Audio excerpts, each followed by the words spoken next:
ನಮಸ್ಕಾರ. ವಿಶೇಷ ಚರ್ಚಾ ಕಾರ್ಯಕ್ರಮಕ್ಕೆ ಸ್ವಾಗತ. ನಾನ್ ಶರ್ಮಿತಾ ಶೆಟ್ಟಿ. ಜಾತಿ ಗಣತಿ ಮಹಾ ಸಂಗ್ರಾಮ ಹಿಡನ್ ಅಜೆಂಡಾ ಏನು? ಒಗ್ಗಟ್ಟು ವರ್ಸಸ್ ವೋಟ್ ಬ್ಯಾಂಕ್. ಜಾತಿ ಗಣತಿ ಲಾಭ ಯಾರಿಗೆ? ಸಿದ್ದು ನಮೋ ನಿತೀಶ್ ಜಾತಿ ಲೆಕ್ಕಾಚಾರದ ಸಸ್ಪೆನ್ಸ್ ಇದೆ ಈ ಹೊತ್ತಿನ ಚರ್ಚಾ ಕಾರ್ಯಕ್ರಮ ಜಾತಿ ಜನಗಣತಿ.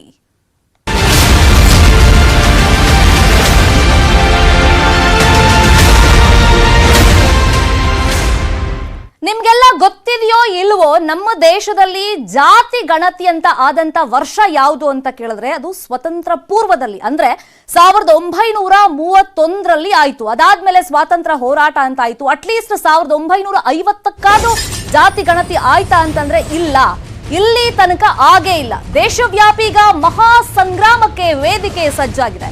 ದೇಶದಾದ್ಯಂತ ಜಾತಿ ಗಣತಿ ನಡೆಸೋದಕ್ಕೆ ಕೂಗು ಹೆಚ್ಚಾಗ್ತಾ ಇದೆ. ಹಾಗಾದ್ರೆ 2021ರ ಜನಗಣತಿ ಜೊತೆಗೆ ಜಾತಿ ಗಣತಿ ಕೂಡ ಆಗುತ್ತಾ?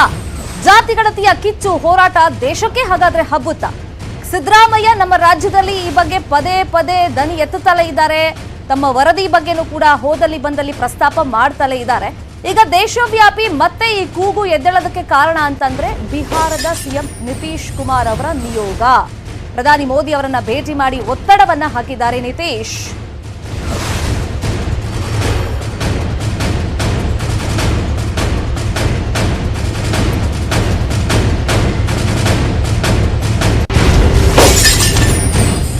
पीएम ने हम लोगों की बात पूरे तौर पर सुनी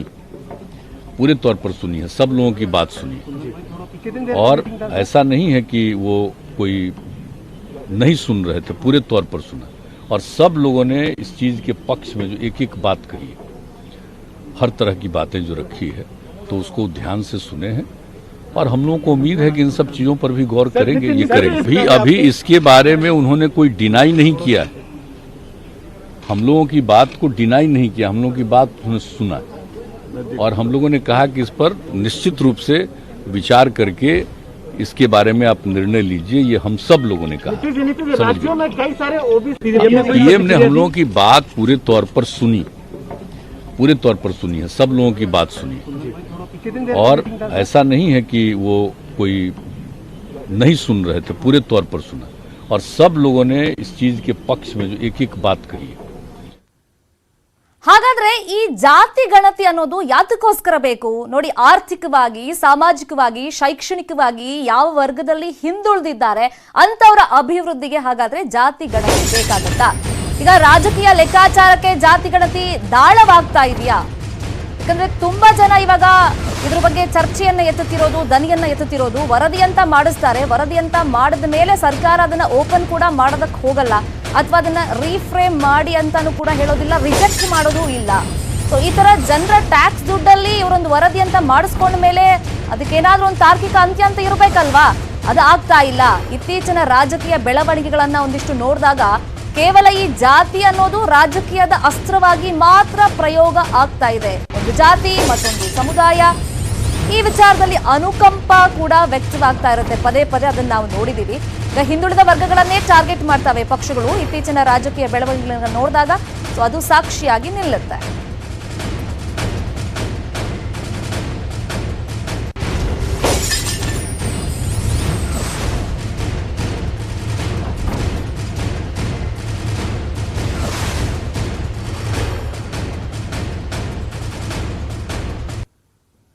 ನೋಡಿ, ಈ ಜಾತಿ ಗಣತಿ ಅನ್ನೋದು ಸ್ವತಂತ್ರ ಪೂರ್ವದಲ್ಲಿ, ನಾನು ಆಗ್ಲೇ ಪ್ರಸ್ತಾಪ ಮಾಡ್ದಂಗೆ 1931ರಲ್ಲಿ ಲಾಸ್ಟ್ ಆಗಿ ನಡೆದಿದ್ದು. ಅದಾದ್ಮೇಲೆ ನಡೆದೇ ಇಲ್ಲ ನಮ್ಮ ದೇಶದಲ್ಲಿ. 1872ರಲ್ಲಿ ದೇಶದ ಮೊದಲ ಜಾತಿ ಗಣತಿ ಅಂತ ಆಯ್ತು. ಅಂದ್ರೆ ಯಾವ್ಯಾವ ಪ್ರಾಂತ್ಯದಲ್ಲಿ ಯಾವ್ಯಾವ ಸಮುದಾಯದವರು ಇದ್ದಾರೆ ಅನ್ನೋ ಒಂದು ಸಮೀಕ್ಷೆಯನ್ನ ಮಾಡುವಂತ ಲೆಕ್ಕಾಚಾರ ಇದು. 1931-32ರಲ್ಲಿ ದೇಶದಲ್ಲಿ ಎರಡನೇ ಬಾರಿಗೆ ಜಾತಿ ಗಣತಿ ಆಯ್ತು. ಬರೋಬ್ಬರಿ 80 ವರ್ಷ ಆಗಿದೆ. ಇಷ್ಟು ವರ್ಷಗಳು ಕಳೆದ್ರೂ ಕೂಡ ಜಾತಿ ಗಣತಿ ಆಗಿಲ್ಲ. ಸೊ ಯಾತಕ್ಕೋಸ್ಕರ ಆಗಿಲ್ಲ ಅನ್ನೋದು ಜನಸಾಮಾನ್ಯರ ಪ್ರಶ್ನೆ. ಈಗ ಸ್ವಾತಂತ್ರ್ಯ ನಂತರದ ಜಾತಿ ಗಣತಿ ಅಂತಂದ್ರೆ 2011ರಲ್ಲಿ ಆಗಿದೆ.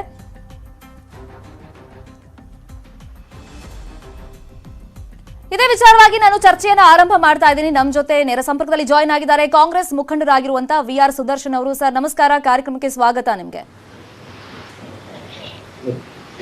ಹಾಗೆಯೇ ಬಿಜೆಪಿಯ ರಾಜ್ಯ ಪ್ರಧಾನ ಕಾರ್ಯದರ್ಶಿ ಆಗಿರುವಂತಹ ಅಶ್ವಥ್ ನಾರಾಯಣ್ ಅವರು ಕೂಡ ನಮ್ಮ ಜೊತೆ ನೇರ ಸಂಪರ್ಕದಲ್ಲಿ ಜಾಯಿನ್ ಆಗಿದ್ದಾರೆ. ನಮಸ್ಕಾರ ಸರ್, ನಿಮಗೂ ಅಷ್ಟೇ ಕಾರ್ಯಕ್ರಮಕ್ಕೆ ಸ್ವಾಗತ. ನಮಸ್ಕಾರ ಅಮ್ಮ, thank you. Ashwath Narayan. Fine. Ashwath Narayan ಅವರೇ, ಈಗ ದೇಶವ್ಯಾಪಿ ಒಂದು ಕೂಗು ಎದ್ದಿದೆ. ಸಿದ್ದರಾಮಯ್ಯ ಕೋರ್ಸ್ ಪದೇ ಪದೇ ಬಹಿರಂಗವಾಗಿ ಈ ಜಾತಿ ಗಣತಿ ಬಗ್ಗೆ ಹೇಳ್ತಲೇ ಇದ್ರು, ಇಲ್ಲ ಅಂತಲ್ಲ. ಈಗ ನಿತೀಶ್ ಕುಮಾರ್ ಅವರಿಂದ ಕೂಡ ಒತ್ತಡ ಜಾಸ್ತಿ ಆಗ್ತಾ ಇದೆ. ಒಂದು ನಿಯೋಗ ಹೋಗಿ ನರೇಂದ್ರ ಮೋದಿ ಅವರನ್ನ ಭೇಟಿ ಮಾಡಿದ್ದಾರೆ. ಈಗ ಕೇಂದ್ರ ಸರ್ಕಾರದ ಕಡೆಯಿಂದ ಜಾತಿ ಗಣತಿ ಆಗುತ್ತಾ? ನೋಡಿಯಮ್ಮ, ಇವತ್ತು ನಿತೀಶ್ ಕುಮಾರ್ ಅವರು ಒಂದು ನಿಯೋಗದಲ್ಲಿ ಹೋಗಿ ಆಲ್ 10 ಪಾರ್ಟೀಸ್ ಅಪೋಸಿಷನ್ ಪಾರ್ಟಿಯನ್ನು ಕರ್ಕೊಂಡು, ಇನ್ಕ್ಲೂಡಿಂಗ್ ಲಲ್ಲೂ ಪ್ರಸಾದ್ ಯಾದವ್ ಪಾರ್ಟಿಯನ್ನು ಕರ್ಕೊಂಡು ಇವತ್ತು ನಿಯೋಗದಲ್ಲಿ ಹೋಗಿ ಪ್ರಧಾನಮಂತ್ರಿಗಳನ್ನ ಭೇಟಿ ಮಾಡಿ ಒಂದು ಮನವಿಯನ್ನ ಕೊಟ್ಟು ಬಂದಿದ್ದಾರೆ. ದೇಶದಲ್ಲಿ ಆರ್ಥಿಕ ಸಮೀಕ್ಷೆ ಮತ್ತು ಜಾತಿ ಸಮೀಕ್ಷೆ ಎರಡೂ ನಡೀಬೇಕು, ಇದರಲ್ಲಿ ರಿಸರ್ವೇಶನ್ಸ್ ಬಗ್ಗೆ ಅನ್ನತಕ್ಕಂಥದ್ದು ಒಂದು ಮನವಿಯನ್ನ ಕೊಟ್ಟು ಬಂದಿದ್ರೆ. ಕೊಟ್ಟು ಬಂದಂತ ಸಂದರ್ಭದಲ್ಲಿ ಪ್ರಧಾನಮಂತ್ರಿಗಳು ನಾವು ಕೊಟ್ಟಿರ್ತಕ್ಕಂಥ ಮನವಿಯನ್ನ ಸ್ವೀಕಾರ ಮಾಡಿದರೆ, ಒಂದು ಪಾಸಿಟಿವ್ ಆಗಿ ಸ್ಪಂದಿಸಿದ್ದಾರೆ. ಆಗಲ್ಲ ಅಂತ ಹೇಳಿಲ್ಲ. ಇದ್ರ ಬಗ್ಗೆ ಅವರು ಒಂದು ಶೀಘ್ರವಾಗಿ ಒಂದು ತೀರ್ಮಾನ ತಗೋಬಹುದು ಅನ್ನತಕ್ಕಂಥ ಒಂದು ಮಾತನ್ನು ಸಹ ನಿತೀಶ್ ಕುಮಾರ್ ಪತ್ರಕರ್ತರನ್ನ ಕುರಿತು ಅವರು ಮಾತಾಡಿದ್ದಾರೆ. ಪತ್ರಕರ್ತರ ಕುರಿತು ಅವರು ಮಾತಾಡಿದ್ದಾರೆ. ಈಗ ಪ್ರಧಾನಮಂತ್ರಿಗಳು ಇದ್ರ ಬಗ್ಗೆ ಕೇಂದ್ರ ಸರ್ಕಾರ ಈಗ ಆಲ್ರೆಡಿ ಮೊನ್ನೆ ಕಳೆದ ಒಂದು 4-5 ದಿನಗಳ ಹಿಂದೆ ನಾವೆಲ್ಲ ನೋಡಿರ್ಬೋದು, ಲಾಸ್ಟ್ ಪಾರ್ಲಿಮೆಂಟಿನ ಅಧಿವೇಶನದಲ್ಲಿ ನಿನ್ನೆ ಇಲ್ಲ ಮೊನ್ನೆ ರಾಷ್ಟ್ರಪತಿಯವರ ಅಂಕಿತನೂ ಆಗಿದೆ. ಸಂವಿಧಾನದ 127ನೇ ಕಲಂಗೆ ತಿದ್ದುಪಡಿ ತಂದು ಆಯಾ ರಾಜ್ಯಗಳಿಗೇನೆ ರಿಸರ್ವೇಶನ್ ಅನ್ನ, ಮೀಸಲಾತಿಯನ್ನ ವಾಪಸ್ ಕೊಟ್ಟಿರ್ತಕ್ಕಂಥ ಒಂದು ಐತಿಹಾಸಿಕ ತೀರ್ಪನ್ನ ಇವತ್ತು ಪಾರ್ಲಿಮೆಂಟ್ ಅಲ್ಲಿ ಇರೆಸ್ಪೆಕ್ಟಿವ್ ಆಫ್ ಆಲ್ ಪಾರ್ಟೀಸ್, ಎಲ್ಲಾ ಪಾರ್ಟಿಯರು ಸಹಮತದೊಂದಿಗೆ ರಾಜ್ಯ ಸರ್ಕಾರದ ವ್ಯಾಪ್ತಿಗೆ ಬರಬೇಕು ರಿಸರ್ವೇಶನ್ಸ್ ಅನ್ನ ತೀರ್ಮಾನ ಮಾಡತಕ್ಕಂಥ ರಿಸರ್ವೇಶನ್ ಬಗ್ಗೆ ನಾನು ಆಮೇಲೆ ಮಾತಾಡ್ತಾ ಹೋಗ್ತೀನಿ ಸರ್. ಆ ರಿಸರ್ವೇಶನ್ ಬಗ್ಗೆ ನಾನು ಆಮೇಲೆ ಚರ್ಚೆಯಲ್ಲಿ ಅದನ್ನ ಆಸ್ ಎ ಪಾರ್ಟ್ ತಗೋತೀನಿ.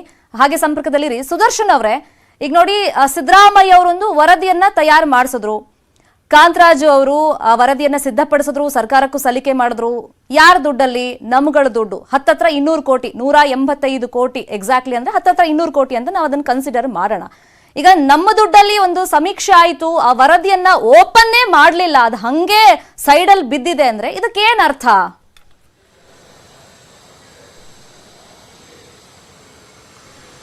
ಒಂದು ಈ ದಿವಸ ಒಂದು ರಾಷ್ಟ್ರೀಯ ಬೆಳವಣಿಗೆ ಆಗಿರುವಂತದ್ದು ಒಂದು ಆಶಾದಾಯಕ. ಬಿಹಾರದ ಮುಖ್ಯಮಂತ್ರಿಗಳು ನಿತೀಶ್ ಕುಮಾರ್ ಇನ್ನು ಉಳಿದಂತ ರಾಜಕೀಯ ಪಕ್ಷಗಳ ಮುಖಂಡರ ಜೊತೆಗೆ ತೇಜಸ್ವಿ ಯಾದವ್ ಇವರೆಲ್ಲರ ಜೊತೆಗೂಡಿ ಪ್ರಧಾನಮಂತ್ರಿಗಳನ್ನ ಭೇಟಿ ಮಾಡಿ ಜಾತಿ ಜನಗಣತಿ ಆಗಬೇಕು, ಆರ್ಥಿಕ, ಸಾಮಾಜಿಕ, ಶೈಕ್ಷಣಿಕ, ರಾಜಕೀಯ ಸ್ಥಿತಿಗತಿಗಳು ದೇಶದಲ್ಲಿ ಆಗ್ತಕ್ಕಂಥ ಅಗತ್ಯ ಇದೆ ಅಂತ ಹೇಳಿ ಅವರು ಪ್ರತಿಪಾದನೆ ಮಾಡಿದ್ದಾರೆ.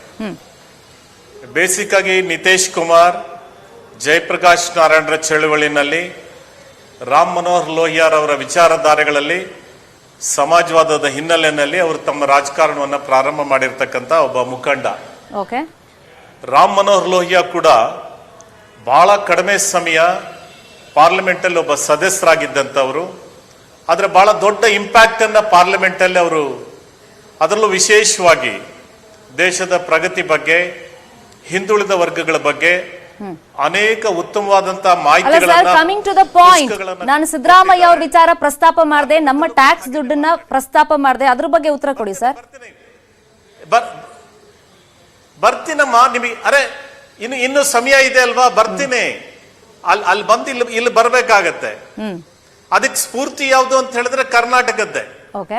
ಕರ್ನಾಟಕದಲ್ಲಿ ಹೇಗೆ ಬಂತು ಅಂತ ಹೇಳಿದ್ರೆ 2004ರಲ್ಲಿ ಡಾಕ್ಟರ್ ಮನಮೋಹನ್ ಸಿಂಗ್ ಅವರು ಪ್ರಧಾನಮಂತ್ರಿಗಳಾಗಿದ್ದಂತ ಒಂದು ಸಂದರ್ಭದಲ್ಲಿ ಈ ರೀತಿಯ ಜಾತಿ ಗಣತಿ ಆಗಬೇಕು ಅಂತ ಹೇಳಿ ಒಂದು ಪೈಲಟ್ ಪ್ರಾಜೆಕ್ಟ್ ಅನ್ನ ಕರ್ನಾಟಕದಲ್ಲಿ ಅಳವಡಿಸಿಕೊಂಡ್ರು. ಅದರ ಜೊತೆಗೆ 21 ಕೋಟಿ ರೂಪಾಯಿಗಳನ್ನ ಕೂಡ ಬಿಡುಗಡೆಯನ್ನ ಮಾಡಿದ್ರು. ಆ ಸಂದರ್ಭದಲ್ಲಿ ಧರ್ಮಸಿಂಗ್ ಅವರು ಮುಖ್ಯಮಂತ್ರಿಗಳು, ಸಿದ್ದರಾಮಯ್ಯನವರು ಉಪಮುಖ್ಯಮಂತ್ರಿಗಳು. ಉಪಮುಖ್ಯಮಂತ್ರಿಗಳಾಗಿ ಸಿದ್ದರಾಮಯ್ಯನವರು ಕೂಡ 2 ಕೋಟಿ ರೂಪಾಯಿಗಳನ್ನ 2004ರಲ್ಲೇನೆ ಅದಕ್ಕೆ ರಿಸರ್ವ್ ಮಾಡಿದ್ರು. ಆದ್ರೆ ಬಂದಂತ ಸರ್ಕಾರಗಳು ಅವರು 2006ರಲ್ಲಿ ಸರ್ಕಾರದಿಂದ ಹೊರಗೋಗ್ತಕ್ಕಂಥ ಒಂದು ಸಂದರ್ಭ ನಿರ್ಮಾಣ ಆಯಿತು.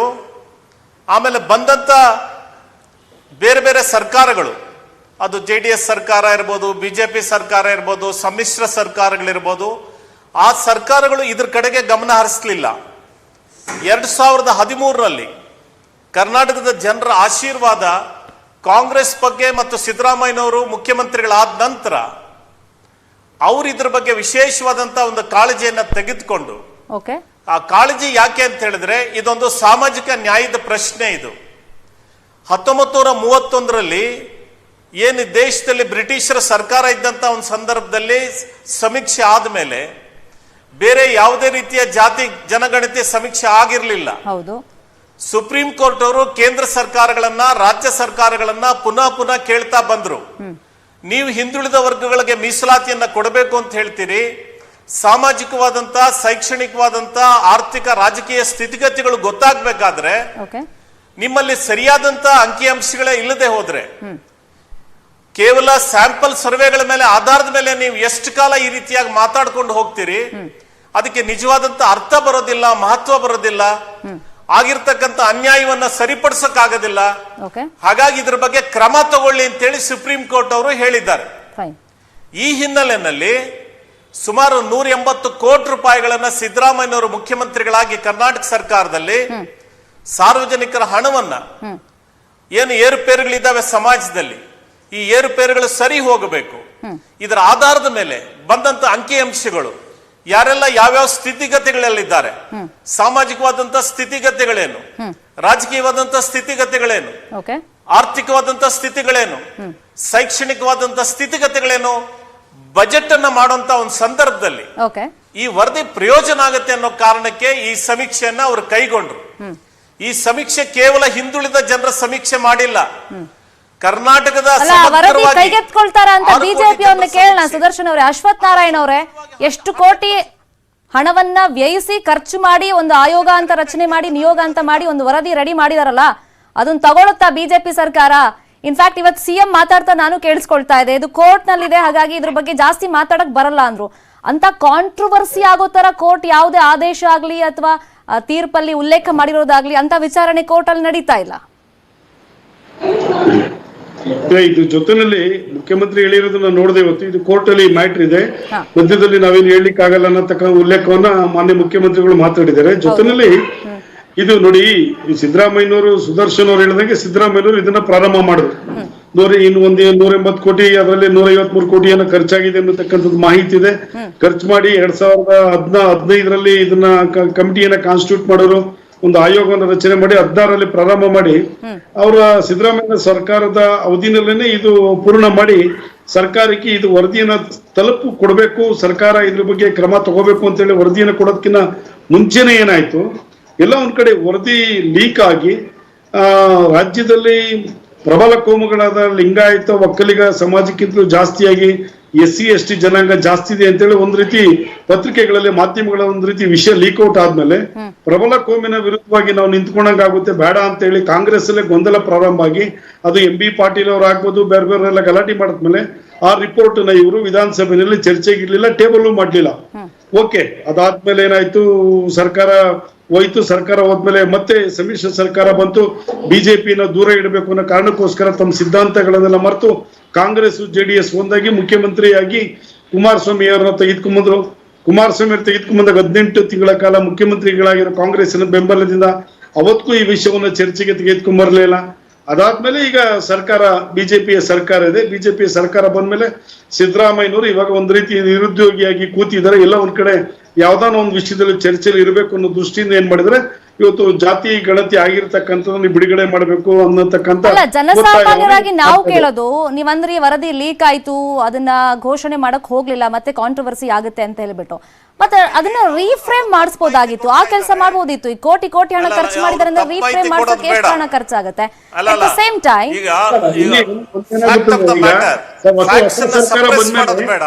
ಹೊಸ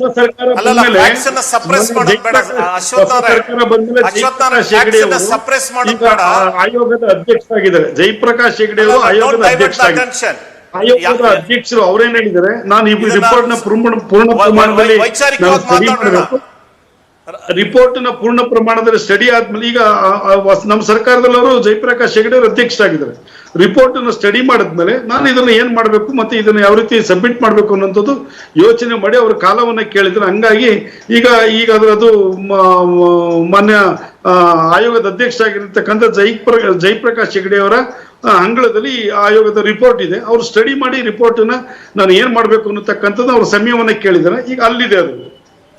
ಅಲ್ಲ, ಈಗ ಕೋರ್ಟ್ ಪ್ರಶ್ನೆ ಮಾಡಕ್ ಬರಲ್ಲ. ಆ ವರದಿಯಲ್ಲಿ ಏನಿದೆ, ನಿಯೋಗ ಏನ್ ವರದಿ ಕೊಟ್ಟಿದೆ, ಅದನ್ನ ಸರ್ಕಾರ ಓಪನ್ ಮಾಡಿದ್ಯಾ ಬಿಟ್ಟಿದ್ಯಾ, ಅದನ್ನ ಕೋರ್ಟ್ ಕೇಳೋದಕ್ಕೆ ಬರಲ್ಲ. ಎಟ್ ದ ಸೇಮ್ ಟೈಮ್ ಒಂದು ಎಕ್ಸಾಂಪಲ್ ಕೊಡ್ತೀನಿ. ಇಂಥ ವರದಿಗಳನ್ನ ಎಷ್ಟು ನೆಗ್ಲೆಕ್ಟ್ ಮಾಡುತ್ತೆ ಸರ್ಕಾರ, ಕೋಟಿ ಕೋಟಿ ಖರ್ಚು ಮಾಡಿರೋದು, ಅದು ನಮ್ಮ ದುಡ್ಡಲ್ಲಿ ಅಂತ ವೇಸಿ ಮಾಡಿರೋದ್ರಲ್ಲಿ ನೋಡಿ. ಎ.ಜೆ. ಸದಾಶಿವ ಅವರ ನೇತೃತ್ವದಲ್ಲಿ ಒಂದು ಕನ್ಫ್ಯೂಷನ್ ಕ್ರಿಯೇಟ್ ಆಗುತ್ತೆ. ಅಲ್ಲಿ ಪರಿಶಿಷ್ಟ ಜಾತಿಯಲ್ಲಿ ಒಳ ಮೀಸಲಾತಿ ಅಂತ ಇರುತ್ತೆ, ಅದನ್ನ ಯಾವ ತರ ಕೊಡಬೇಕು, ಸ್ವಲ್ಪ ರಿಪೋರ್ಟ್ ಕೊಡಿ, ಯಾವ ಮಾನದಂಡದ ಆಧಾರದ ಮೇಲೆ ಅಂತ. 10 ವರ್ಷ ಆಗಿದೆ ಅವ್ರು ಕೊಟ್ಟು, ಇಲ್ಲಿ ತನಕ ಅದಕ್ಕೊಂದು ಉತ್ತರ ಬಂದಿಲ್ಲ, ಅಥವಾ ರಿಜೆಕ್ಟ್ ಮಾಡಿಲ್ಲ, ಅಥವಾ ಏನು ಉತ್ತರ ಕೊಡಬೇಕು ಅಂತ ಗೊತ್ತಾಗ್ತಾ ಇಲ್ವಾ? ಪದೇ ಪದೇ ಇಂಥ ವಿಚಾರದಲ್ಲಿ ಪೋಸ್ಟ್ಪೋನ್ ಮಾಡೋ ಮುಖಾಂತರ ಏನ್ ಇನ್ಕೆಪಾಸಿಟಿನ ಇದು, ನಮಗೊಂದು ಡಿಸಿಷನ್ ತಗೊಳಕ್ ಬರೋದಿಲ್ಲ ಅಂತ. ಇದ್ರ ಬಗ್ಗೆ ನಾನು ಚರ್ಚೆಯನ್ನು ಮಾಡ್ತೀನಿ ಚಿಕ್ಕದೊಂದು ಬ್ರೇಕ್ ಆದ್ಮೇಲೆ.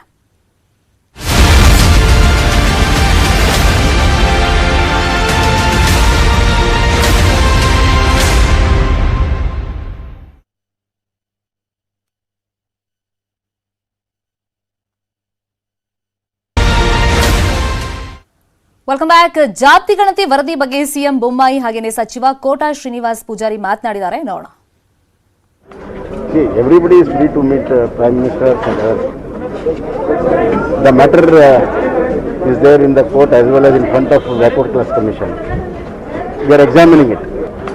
See, everybody is free to meet Prime Minister and others.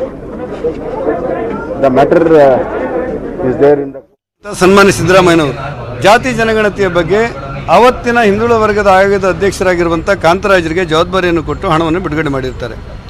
ಬಹುತೇಕ ಅವರ ಅವಧಿಯಲ್ಲೇ ಆ ಜಾತಿ ಜನಗಣತಿ ಅರ್ಥಾತ್ ಆರ್ಥಿಕ ಜನಗಣತಿ ಮುಗಿದು ವರದಿಗಳು ಸಿದ್ಧವಾಗುತ್ತೆ. ಕಾಂತರಾಜರವರ ಅವಧಿಯಲ್ಲಿ ಜಾತಿ ಜನಗಣನೆಯ ಮಂಡನೆಯನ್ನು ಸರ್ಕಾರಕ್ಕೆ ಸಲ್ಲಿಸಿರಲಿಲ್ಲ. ಆ ವರದಿಯನ್ನು ಜಾತಿ ಜನಗಣತಿ ವಿಚಾರಕ್ಕೆ ಕೆಲವು ಪ್ರಕರಣಗಳು ಕೂಡ ಹೈಕೋರ್ಟ್ನಲ್ಲಿ ದಾಖಲಾಗಿವೆ.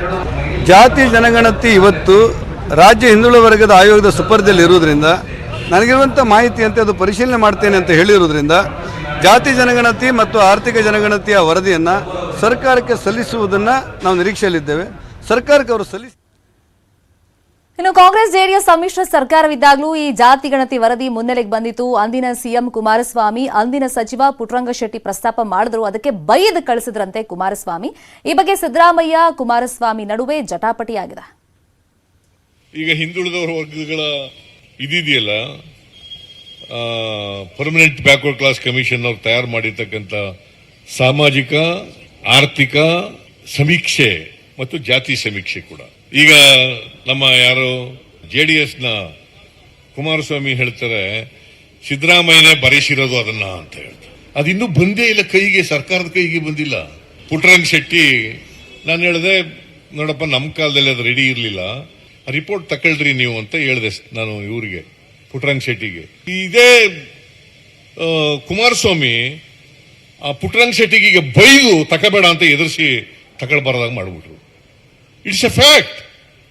ಬೇಕಾದ್ರೆ ಪುಟ್ಟರಂಗ ಶೆಟ್ಟಿ ಕೇಳಿ ಕರೆದು ಹೊರಗಡೆ ಬಂದು ಈಶ್ವರಪ್ಪ ತಗೊಳ್ಳೇಬೇಕು, ಒಂದು ದಿನ ಯಡಿಯೂರಪ್ಪನವ್ರಿಗೆ ಹೋಗಿ ತಗೋಬೇಕು ಅಂತ ಹೇಳಿದ್ದಾರೆ ಏನ್ರಿ ರೇವಣ್ಣ ಅವರು?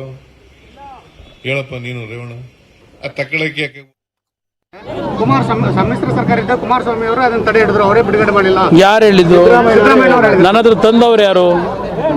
ನನ್ನ ಹತ್ರ ಯಾರು ತಂದವರು ಅಂತ? ಜಾತಿ ಗಣತಿಯ ವರದಿ ರೆಡಿ ಇದೆ, ಅದನ್ನು ಸರ್ಕಾರ ಪಡಿಬೇಕು ಅಂತೇಳಿ ನನ್ನ ಹತ್ರ ಪ್ರಸ್ತಾವನೆ ಬರದೇ ಇದ್ದಾಗ ನಾನೇನು ಮಾಡೋಕ್ಕಾಗತ್ತೆ? ಅವ್ರು ಸಿದ್ದರಾಮಯ್ಯವ್ರಿಗೆ ಬೇರೆ ಕೆಲಸ ಇಲ್ಲ. ಅವ್ರಿಗೆ ಅಧಿಕಾರ ಹೋದಾಗ ಹಿಂದುಳಿದವ್ರು ಜ್ಞಾಪಕಕ್ಕೆ ಬರ್ತಾರೆ, ಅಧಿಕಾರ ಇದ್ದಾಗ ಅವ್ರಿಗೆ ಜ್ಞಾಪಕಕ್ಕೆ ಬರೋದಿಲ್ಲ.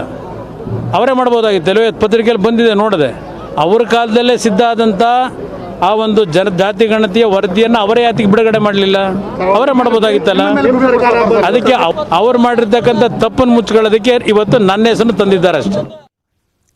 ಇದ್ರ ಬಗ್ಗೆ ನಾನು ಚರ್ಚೆನ ಮುಂದುವರಿಸ್ತಾ ಇದ್ದೀನಿ. ನಮ್ಮ ಜೊತೆ ಇದ್ರು ಬಿಜೆಪಿಯಿಂದ ಅಶ್ವಥ್ ನಾರಾಯಣ್, ಹಾಗೆ ಕಾಂಗ್ರೆಸ್ ಇಂದ ವಿ.ಆರ್. ಸುದರ್ಶನ್ ಅವರು. ಇಬ್ಬರಿಗೂ ಕೂಡ ವೆಲ್ಕಮ್ ಬ್ಯಾಕ್. ಸುದರ್ಶನ್ ಅವರೇ, ಅಶ್ವಥ್ ನಾರಾಯಣ್ ಅವರು ಒಂದು ಗಂಭೀರ ಆರೋಪವನ್ನ ಮಾಡಿದ್ರು.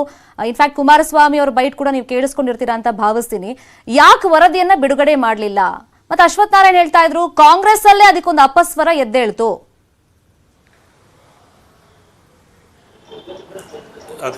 ಒಂದು ಫ್ಯಾಕ್ಟ್ಸ್ ಹೇಳಬೇಕಾಗತ್ತೆ.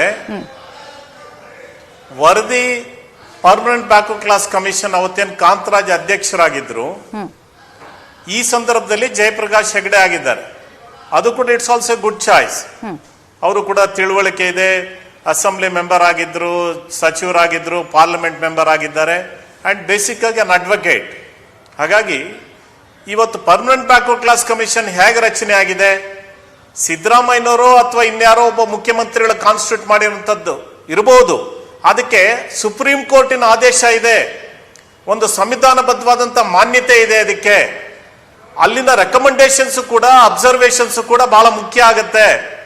ಯಾವುದೇ ಸರ್ಕಾರಗಳು permanent backward class commission observations ಅನ್ನ ಮತ್ತು ರೆಕಮೆಂಡೇಶನ್ಸ್ ಅನ್ನ ಹೊರತುಪಡಿಸಿ ತಮ್ಮದೇ ಆದಂತ ತೀರ್ಮಾನಗಳನ್ನ ರಾಜಕೀಯ ಕಾರಣಗಳಿಗೋಸ್ಕರ ತಗೊಳಕ್ ಬರೋದಿಲ್ಲ. ಕಾಂತರಾಜ್ ಅವರ ವರದಿ ಆಯ್ತು, ಆ ಸಂದರ್ಭದಲ್ಲಿ ಕೊಡಬೇಕಾಗಿತ್ತು ಅಂತಾನೆ ಇಟ್ಕೊಳ್ಳೋಣ, ಕೊಡಬೇಕಾಗಿತ್ತು. ಆದ್ರೆ ಸಾಧ್ಯ ಆಗ್ಲಿಲ್ಲ. ಹಾಗಂತ ಇವತ್ತು ಅದು ಮೂಲೆ ಗುಂಪಾಗಬೇಕಾ, ಕೋಲ್ಡ್ ಸ್ಟೋರೇಜ್ ಹೋಗ್ಬೇಕಾ? ಸರ್ಕಾರ ಇಸ್ ಅ ಕಂಟಿನ್ಯೂಸ್ ಒನ್. ಸರ್ಕಾರದ ಜವಾಬ್ದಾರಿ ಇದೆ, ಸರ್ಕಾರದ ವಿವೇಚನೆ ಇದೆ. ಸಿದ್ದರಾಮಯ್ಯ ಅವ್ರು ಬರ್ಸಕ್ಕಾಗೋದಿಲ್ಲ ಯಾವುದೇ ಒಂದು ಕಮಿಷನ್ ಅಲ್ಲಿ. ಇದೊಂದು irresponsible statement made by Shri Ashwath Narayan. ಯಾಕಂದ್ರೆ ಫ್ಯಾಕ್ಟ್ಸ್ ಅನ್ನ ಸಪ್ರೆಸ್ ಮಾಡಬಾರ್ದು. ಒಂದು ಯಾವುದೇ ಒಂದು ಕಮಿಷನ್ಗೂ ಕೂಡ ಒಂದು ಗೈಡ್ಲೈನ್ಸ್ ಇರುತ್ತೆ, ಅಲ್ಲಿ ಸದಸ್ಯರು ಇರ್ತಾರೆ. ಸೊ ಆ ರೀತಿಯಾದಂತ ಒಂದು ಆಧಾರದ ಮೇಲೆ ಅವರು ಕೂಡ ಅಬ್ಸರ್ವೇಷನ್ಸ್ ಅನ್ನ, ರೆಕಮೆಂಡೇಶನ್ಸ್ ಅನ್ನ ಮಾಡ್ಕೊಂಡು ಹೋಗಬೇಕಾಗತ್ತೆ.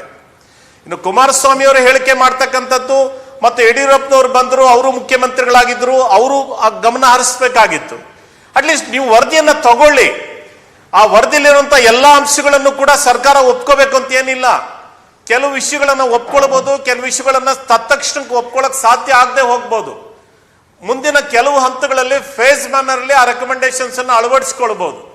ಸಮಗ್ರವಾಗಿ ಯಾವುದೇ ಕಮಿಷನ್ ವರದಿಗಳನ್ನ ಯಾವ ಸರ್ಕಾರ ಕೂಡ ಒಪ್ಕೊಳ್ಳಕ್ ಆಗೋದಿಲ್ಲ.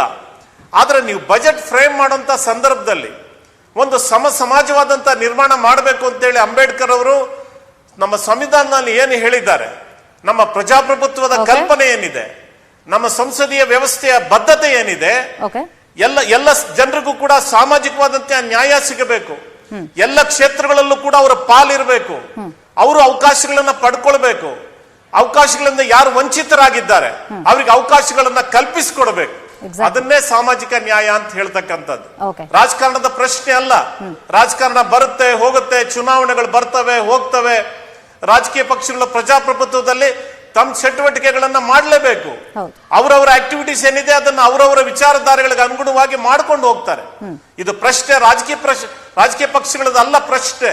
ಪ್ರಶ್ನೆ ಸರ್ಕಾರದ್ದು, ಪ್ರಶ್ನೆ ಜನಗಳ ಬದುಕಿನ ಪ್ರಶ್ನೆ. ಒಂದು ಅಸಮಾನತೆ ಏನಿದೆ, ಒಂದು ಶೋಷಣೆ ಏನ್ ನಡ್ಕೊಂಡು ಬಂದಿದೆ, ಅದನ್ನ ಸರಿಪಡಿಸಬೇಕಾದ್ರೆ ಇಂಥ ವರದಿಗಳು ಬಹಳ ಮುಖ್ಯ ಆಗುತ್ತೆ. ಈ ವರದಿಗಳನ್ನ ಮೂಲೆ ಗುಂಪು ಮಾಡೋದಾಗ್ಲಿ ಅಥವಾ ಕೋಲ್ಡ್ ಸ್ಟೋರೇಜ್ ಕಳಿಸುವಂತದ್ದು ಕೂಡ ಒಂದು ಸರ್ಕಾರದ ಜವಾಬ್ದಾರಿ ಪ್ರಶ್ನೆ ಆಗೋದಿಲ್ಲ. ಎನಿಹಾವ್ ಇವತ್ತು ಹೈಕೋರ್ಟಿನ ಮುಂದೆ ಈ ವಿಚಾರ ಇದೆ. ಇವತ್ತು ನಮ್ಮ ಹಿಂದುಳಿದ ವರ್ಗಗಳ ಒಕ್ಕೂಟ, ಹಾಗೇನೆ ಅತಿ ಹಿಂದುಳಿದ ಸಮುದಾಯಗಳ ಒಂದು ಜಾಗೃತಿ ಸಂಸ್ಥೆಗಳೇನಿದ್ದಾವೆ ಅವರೆಲ್ಲರೂ ಕೂಡ ಇದಕ್ಕೆ ನಿರಂತರವಾದಂತಹ ಹೋರಾಟಗಳನ್ನ, ಪ್ರಯತ್ನಗಳನ್ನ ಮಾಡ್ತಾ ಇದ್ದಾರೆ. ಇದು ಕೇವಲ ಹಿಂದುಳಿದ ವರ್ಗದ ಜನರ ಪ್ರಶ್ನೆ ಅಲ್ಲ, ಕರ್ನಾಟಕದ ಮಹತ್ವದ ಪ್ರಶ್ನೆ, ಕರ್ನಾಟಕದ ಪ್ರಗತಿಯ ಪ್ರಶ್ನೆ. ಕರ್ನಾಟಕದ ಜನರು ಎಲ್ಲರೂ ಚೆನ್ನಾಗಿರಬೇಕಾಗತ್ತೆ, ಎಲ್ಲ ಅವಕಾಶಗಳನ್ನು ಪಡ್ಕೊಳ್ಬೇಕಾಗತ್ತೆ.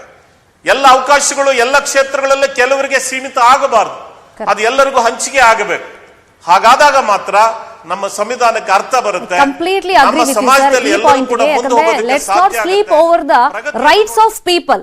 ಅಂದ್ರೆ ಜನರಿಗೂ ಒಂದು ಹಕ್ಕು ಅಂತಿರುತ್ತೆ, ಅವ್ರ ಅಭಿವೃದ್ಧಿ ಆಗ್ಬೇಕಾಗತ್ತೆ. ಈ ವರದಿಯನ್ನ ಅದ್ರ ಮೇಲೆ ಮಲ್ಕೊಳ್ಳೋದು ಬೇಡ ಸರ್ಕಾರ, ಅದನ್ನ ಸೈಡ್ಗೆ ಹಾಕೋದು ಬೇಡ. ಅದ್ರ ಬಗ್ಗೆ ಅಶ್ವಥ್ ನಾರಾಯಣ್ ಅವ್ರು ಏನ್ ಹೇಳ್ತಾರೆ, ನೀವ್ ಹೇಳ್ದಂಗೆ ವರದಿನ ಕಂಪ್ಲೀಟ್ ಆಗಿ ಒಪ್ಕೊಳ್ಬೇಕು ಅಂತಲ್ಲ, ಅದ್ರಲ್ಲಿ ಕೆಲವೊಂದು ಪಾಯಿಂಟ್ಸ್ ಗಳನ್ನ ಒಪ್ಕೊಂಡ್ರೆ ಜನರ ಅಭಿವೃದ್ಧಿ ಆಗುತ್ತೆ ಅಂತ. ಇದಕ್ಕೆ ಅಶ್ವಥ್ ನಾರಾಯಣ್ ಅವ್ರು ಏನ್ ಹೇಳ್ತಾರೆ, ಅವ್ರ ರಿಯಾಕ್ಷನ್ ಪಡ್ಕೊಳ್ತೀನಿ ಚಿಕ್ಕದೊಂದು ಬ್ರೇಕ್ ಆದ್ಮೇಲೆ.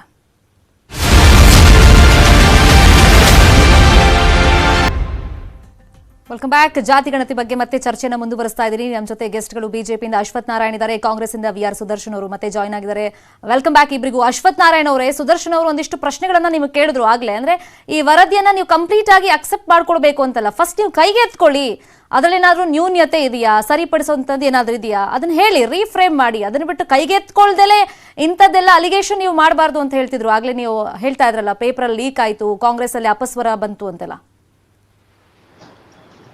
ನೋಡಿಯಮ್ಮ, ಅವತ್ತು ಮಿಸ್ಟರ್ ಕಾಂತರಾಜ್ ಅವರು ಆಯೋಗದ ಅಧ್ಯಕ್ಷರು ರಿಪೋರ್ಟ್ ಸಬ್ಮಿಟ್ ಮಾಡೋದಕ್ಕಿಂತ ಮುಂಚೆ ಎಲ್ಲಾ ಪತ್ರಿಕೆಗಳಲ್ಲಿ ಮಾಧ್ಯಮದಲ್ಲಿ ಇದು ಲೀಕ್ ಔಟ್ ಆಗಿ ಕಾಂಗ್ರೆಸ್ ಅಲ್ಲಿ ಇದಕ್ಕೆ ಭಿನ್ನಾಭಿಪ್ರಾಯ ಪ್ರಾರಂಭ ಆಗಿರ್ತಕ್ಕಂಥದ್ದು ಪತ್ರಿಕೆಗಳೆಲ್ಲವೂ ಸುದ್ದಿ ಆಗಿದೆ.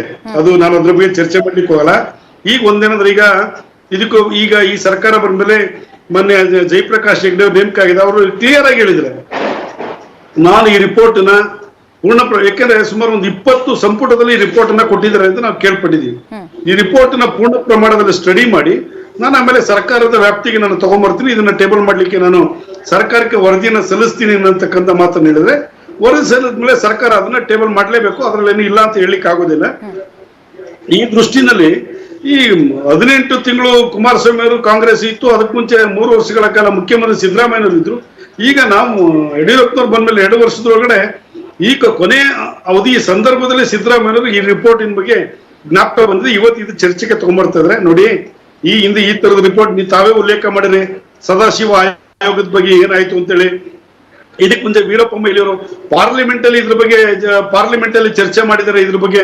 ಇದಲ್ಲದೆ ವೀರಪ್ಪ ಮೊಯ್ಲಿಯವರು ಮುಖ್ಯಮಂತ್ರಿ ಆಗಿದ್ದಂತ ಸಂದರ್ಭದಲ್ಲಿ ಮೊನ್ನೆ ಸುದರ್ಶನ್ ಅವರಿಗೆ ತುಂಬಾ ಚೆನ್ನಾಗಿ ಗೊತ್ತು.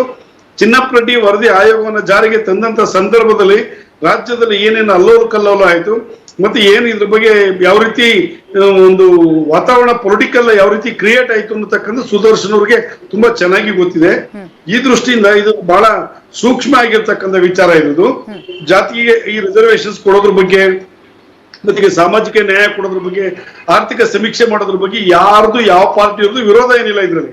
ಆದ್ರೆ ರಿಪೋರ್ಟ್ ಅನ್ನ ಕೊಟ್ಟು ಒಂದು ಆಯೋಗ ಒಂದು ರಿಪೋರ್ಟ್ ಅನ್ನ ಕೊಟ್ಟಿರ್ತಕ್ಕಂಥ ಸಂದರ್ಭದಲ್ಲಿ ಪೂರ್ಣ ಪ್ರಮಾಣದಲ್ಲಿ ಅದನ್ನ ಸ್ಟಡಿ ಮಾಡಿ ನಾನು ನಂತರ ಸರ್ಕಾರಕ್ಕೆ ವರದಿ ಸಲ್ಲಿಸ್ತೀನಿ ಅಂತಕ್ಕಂಥ ಮಾತನ್ನ ಮೊನ್ನೆ ವಿರೋಧ ಇಲ್ಲ ಅಂತಂದ್ಮೇಲೆ ಅದು ಕಾರ್ಯರೂಪಕ್ಕೆ ಯಾಕೆ ಬರ್ತಿಲ್ಲ ಅನ್ನೋದು ಜನರ ಪ್ರಶ್ನೆ.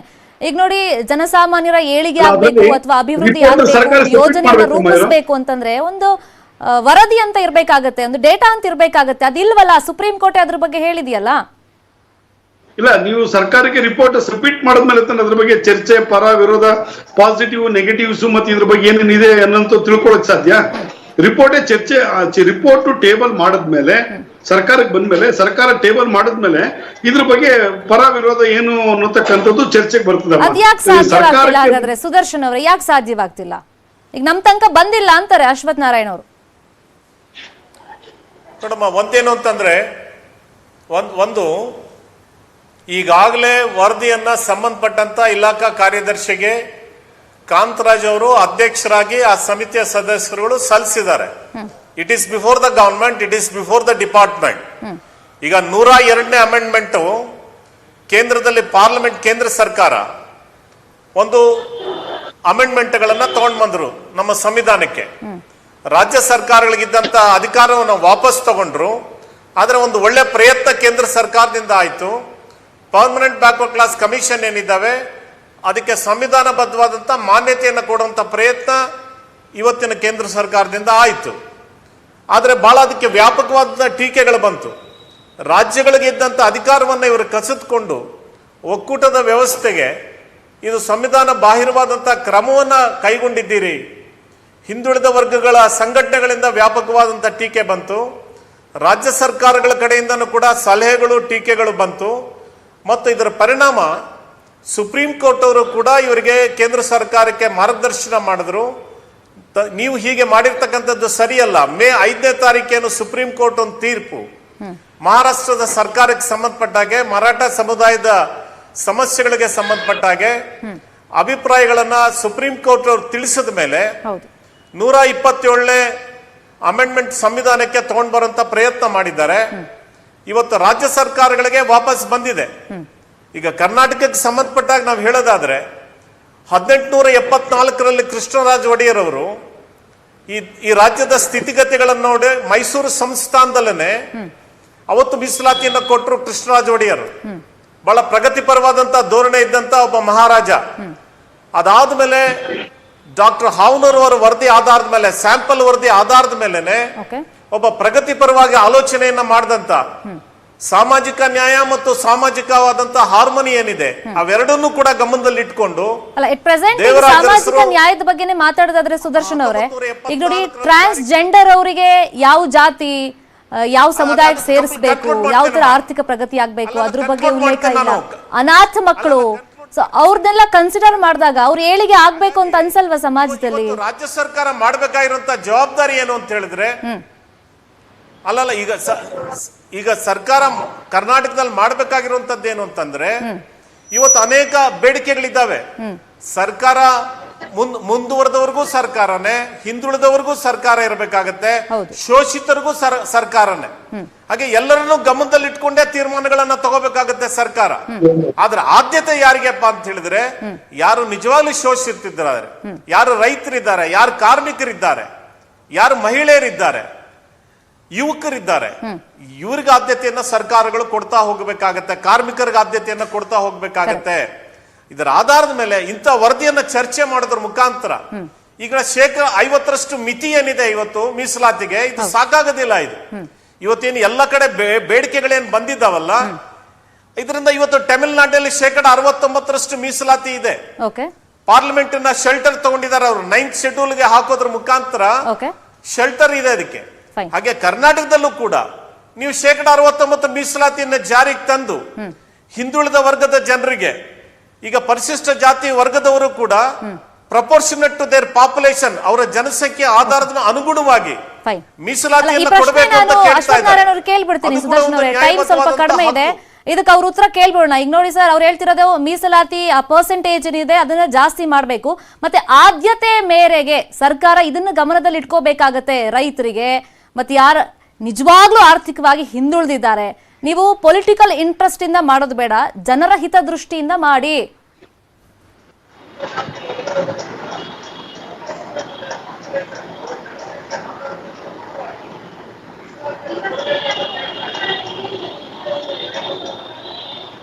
ಹಲೋ ಅಶ್ವಥ್ ನಾರಾಯಣ್ ಅವರೇ, ನನ್ನ ವಾಯ್ಸ್ ನಿಮಗೆ ರೀಚ್ ಆಗ್ತಾ ಇದ್ರೆ, ಸುದರ್ಶನ್ ಅವ್ರು ಹೇಳ್ತಾ ಇದ್ರು ರೀಚ್ ಆಗ್ತಾ ಇದೆ, ಹೇಳಿ ಹೇಳಿ. Please go head sir, please go head.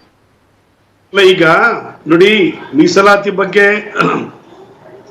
ನಮ್ಮ ಪಕ್ಷದಲ್ಲಾಗ್ಲಿ ಸರ್ಕಾರದಲ್ಲಾಗ್ಲಿ ಯಾವುದೇ ರೀತಿ ಗೊಂದಲ ಇಲ್ಲ. ಅಥವಾ ರಿಸರ್ವೇಶನ್ಸ್ ಬಗ್ಗೆ ಮತ್ತೆ ಈ ಆಯೋಗದ ರಿಪೋರ್ಟ್ ಕೊಡೋದ್ರ ಬಗ್ಗೆ ಒಂದು ಪೂರ್ಣ ಪ್ರಮಾಣದಲ್ಲಿ ರಿಪೋರ್ಟ್ ಅನ್ನ ತಯಾರಾಗಿ ಬಂದ ನಂತರ ಸರ್ಕಾರ ಇದ್ರ ಬಗ್ಗೆ ಕ್ರಮ ಖಂಡಿತ ತೆಗೆದುಕೊಳ್ಳುತ್ತೆ. ಮತ್ತೆ ಮುಖ್ಯಮಂತ್ರಿಗಳು ಮೊನ್ನೆ ಮಾತಾಡ್ತಾ ಒಂದು ಮಾತನ್ನ ಮುಖ್ಯಮಂತ್ರಿಗಳು ಬಹಳ ಚೆನ್ನಾಗಿ ಒಂದು ವರ್ಣನೆ, EEE ಎಜುಕೇಶನ್, ಎಕನಾಮಿಕಲಿ ಮತ್ತೆ ಅಂಡ್ ಎಂಟರ್ಪ್ರಿನರ್ಸ್. ಇವತ್ತೇನ ಸರ್ಕಾರದಲ್ಲಿ ಉದ್ಯೋಗಗಳು ಸಿಗ್ತಾ ಇಲ್ಲ, ಸರ್ಕಾರದಲ್ಲಿ ಜಾಬ್ ಕ್ರಿಯೇಟ್ ಆಗ್ತಾ ಇಲ್ಲ, ಸರ್ಕಾರದ ಸವಲತ್ತುಗಳು ಸಿಗ್ತಾ ಇಲ್ಲ. ರಿಸರ್ವೇಶನ್ಸ್ ನಿಜಕ್ಕೂ ನಿಜವಾದಂತ ಇವ್ರಿಗೆ ಆ ದೃಷ್ಟಿಯಿಂದನೇ ನಾವು 3E ಸಿಸ್ಟಮ್ ಅನ್ನು ನಾವು ತರ್ತಾ ಇದೀವಿ ಅನ್ನತಕ್ಕಂಥ ಮಾತನ್ನು ಹೇಳಿದ್ರೆ, ಅದು ಸರ್ಕಾರದಿಂದ ಕೊಡುವಂತ ಎರಡನೇ ಪಾರ್ಟಿನ ಅನುಕೂಲತೆ. ಈಗ ಆಲ್ರೆಡಿ ಕೇಂದ್ರ ಸರ್ಕಾರ ರಾಜ್ಯ ಸರ್ಕಾರಗಳಿಗೆ ಎಲ್ಲಾ ತರದ ಪವರ್ ಅನ್ನ ಈಗ ಮೊನ್ನೆ 127ನೇ ಅಮೆಂಡ್ಮೆಂಟ್ ಮಾಡೋದ್ರ ಮುಖೇನ ಸುದರ್ಶನ್ ಅವರ ಉಲ್ಲೇಖ ಮಾಡಿರೋ ರೀತಿ ಸರ್ಕಾರದ ವ್ಯಾಪ್ತಿಗೆ ಇದು ಬಂದಿದೆ. ಬಂದ ನಂತರ ಇದನ್ನ ಪೂರ್ಣ ಪ್ರಮಾಣದ ಸ್ಟಡಿ ಮಾಡಿ ಖಂಡಿತ ಇದೀಗ ಇದರ ಸಾಧಕ ಬಾಧಕಗಳೆಂದು ಸ್ಟಡಿ ಮಾಡಿದ್ಮೇಲೆ ಅಸೆಂಬ್ಲಿನಲ್ಲಿ ಪೂರ್ಣ ಪ್ರಮಾಣದಲ್ಲಿ ಚರ್ಚೆ ಮಾಡಿ ಇದನ್ನ ಟೇಬಲ್ ಮಾಡುವಂತದ್ದು ಮತ್ತೆ ಇದನ್ನ ಒಪ್ಕೊಳ್ಳುವಂತದ್ದು ಇರುತ್ತೆ ಮೇಡಮ್. ಸಿದ್ದರಾಮಯ್ಯನವ್ರಿಗೆ ಇವತ್ತು ಏನೋ ಇದ್ರದ್ದು ನೆನಪು ಬಂದಿದೆ, ಇವತ್ತು ಇದ್ರನ್ನ ಕೇಳ್ತಾರೆ, ಅವ್ರಿಗೆ ಅರ್ಥ ಆಗ್ತಿಲ್ಲ ಏನು ಯಾಕೆ ಇವಾಗ ಪೊಲಿಟಿಕಲ್ ಮಾಡ್ದಲೆ. ನಾನು ಆಗ್ಲೇ ಹೇಳ್ದಂಗೆ ಜನರ ಹಿತದೃಷ್ಟಿಯಿಂದ, ಜನರ ಅಭಿವೃದ್ಧಿ ದೃಷ್ಟಿಯಿಂದ ನಿಜಕ್ಕೂ ಯಾರಿಗೆ ಬೇಕಾಗಿದೆ ಅಂತವ್ರು ತಲುಪಿದ್ರೆ ಅನುಕೂಲ ಆಗುತ್ತೆ ಅನ್ನೋದು ನಮ್ಮ ಆಶಯ. Fine, thank you so much Ashwath Narayan ಅವರೇ ಈ ಚರ್ಚೆಯಲ್ಲಿ ಪಾಲ್ಗೊಂಡಿದ್ದಕ್ಕೆ. Thank you so much VR Sudarshan ಅವರೇ ಈ ಚರ್ಚೆಯಲ್ಲಿ ಪಾಲ್ಗೊಂಡಿದ್ದಕ್ಕೆ.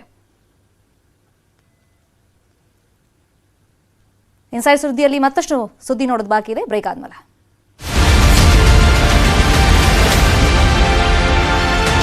ಸಂರಕ್ಷಣೆ ಹಾಗೂ ಮರು ಬಳಕೆ ಬಗ್ಗೆ ಇವರು ಸಾಕಷ್ಟು ಶ್ರಮ ವಹಿಸಿ ಕೆಲಸ ಮಾಡ್ತಾ ಇದ್ದಾರೆ. ಫೋರ್ಸ್ ಎಂಬ ಸಂಸ್ಥೆ ಮೂಲಕ ಇವರು ನೀರಿನ ಸಂರಕ್ಷಣೆ ಮಾಡಿ ಸಾಕಷ್ಟು ಜನರ ನೀರಿನ ದಾಹವನ್ನು ತೀರಿಸ್ತಾ ಇದ್ದಾರೆ. ಇವತ್ತಿನ ಹಾರ್ಪಿಕ್ ನ್ಯೂಸ್ 18 ಮಿಷನ್ ಪಾನಿಯಲ್ಲಿ ಆ ಸ್ಪೆಷಲ್ ರಿಪೋರ್ಟ್ ನಿಮ್ಮ ಮುಂದೆ.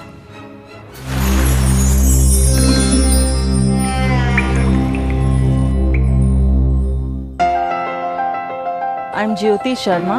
I am the founder president of a non-profit called Force, which works for water security and sanitation. The idea of water security is actually very simple. All it means is demand and supply should be balanced. That's all. So what we do is we calculate the available supply. How much rainwater, how much wastewater.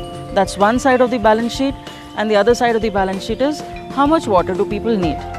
And then what we do is we try and plan to make sure that every drop of rainwater is harvested. So it's a zero rainwater flow out area and a zero wastewater flow out area.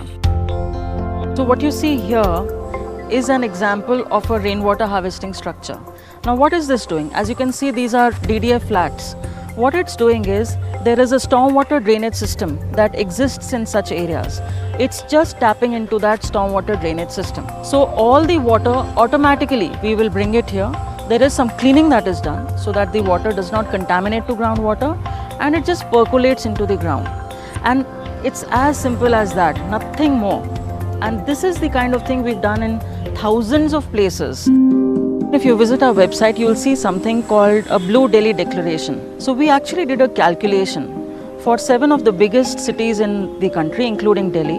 And the calculation simply was, do we have enough water for our needs? And Delhi has enough water for its needs. So if you put together our share of the river waters that we are getting, the rainwater that can be harvested, our current existing wastewater treating capacities, there is absolutely no reason why Delhi should need a single drop of water more from outside.